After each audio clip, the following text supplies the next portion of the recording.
Hello, everyone. I thought I would talk to you about some of the anxiety that I face, not just as a writer, but as a human being. And since this is very personal, I'm trying to speak lower um, because it can be very difficult for me to talk about such things. And because I will say I've struggled with anxiety really ever since I hit puberty. And I will say ahead of time that obviously when one is emotionally vulnerable in a video, it leaves room for trolls and people who see you're emotionally vulnerable to attack you. So just know that any comments I receive of that nature will be deleted or blocked. Um, but anyway, I will say that I've struggled with anxiety really ever since I was 13, 14, really ever since I was abused and bullied by this teacher in the eighth grade. I don't know if there's any correlation, but it's just that's when I really started to experience it for the first time. It's this uneasy feeling in my chest that has never really gone away. It's like a slight nauseating feeling. And no matter how I feel, even if I'm in a relatively good mood, I will still feel it a little. The only time I really don't, and that's just because I'm not paying attention to it, is when I'm so engaged in something that I'm not thinking about it, but it's still there. But I will say that at almost, not all times, but a, a, a majority of the time, I'm always this close to bursting out into tears. And that might sound strange to some people. That's because I am so sensitive to everything around me, the external stimuli, my thoughts. I am that sensitive to everything. Um, and and it's just I can have anxiety around many different things. New experiences, novel. It doesn't always have to make logical sense either, but new experiences and novel experiences. Like often when I travel, I experience some anxiety, especially if my sleep schedule or cycle is thrown off. Um, I can experience anxiety because of that. I can have irrational fears around death and dying and all of that. And like for example, when I was a couple of years ago, when I was stayed at the Stanley Hotel, the hotel where they made, well, no, they didn't make The Shining there, but it's where that inspired Stephen King to write The Shining.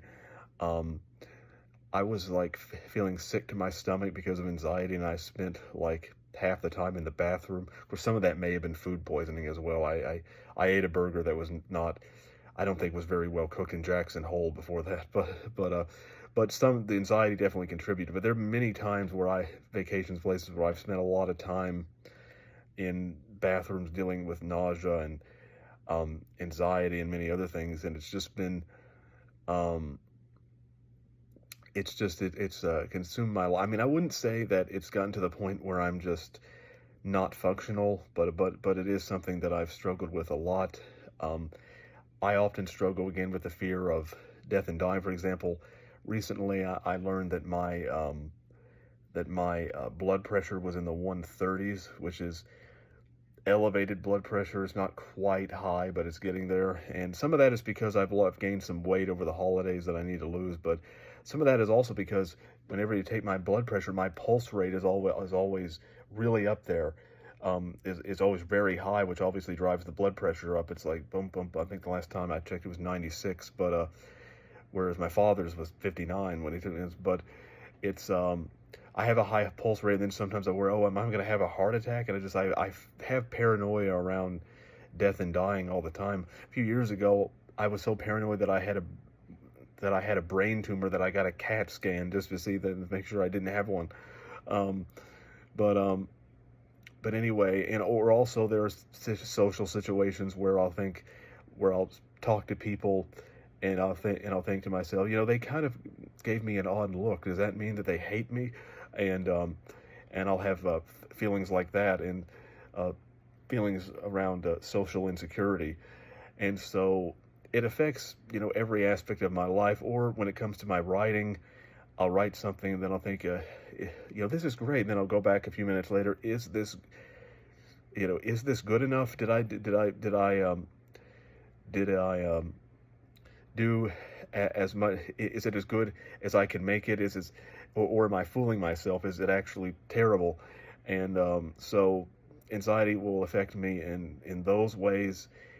And yeah, it's really consumed almost every aspect of my life. Of course, one thing that I have done to combat it is not not think about the future, to only focus on the present. That can help some, but it's still not a permanent solution. And of course, anxiety can be a double-edged sword as well. I'm not saying that it's good to have anxiety, but I think that because I am so sensitive emotionally to the world around me, that it does help my writing to a degree, but at the same time, it can also hinder my emotional and mental state as well. Then, of course, you have people who, if they don't have anxiety, they have no idea how it feels to have it. They can be very unsympathetic. Sometimes people can pretend to be sympathetic, but when you actually inconvenience them, then they're suddenly not sympathetic. Of course, my sister actually has anxiety far worse than I do at this stage, anyway. Like, she can. I won't go into details because it's private, but she can worry about other people in a way that, like, where she says, like, well, no, you can't do this because what if something happens to you? And she can panic even when it comes to things that other people are doing, not just herself, which I don't have that to the same degrees, but at this point, but so it may be genetic to a certain degree, but it's just it's something that I've always dealt with, and I just thought I would express it and get it off my chest, because perhaps other people have been dealing with it as well. So perhaps you may gain some kind of insight from this video.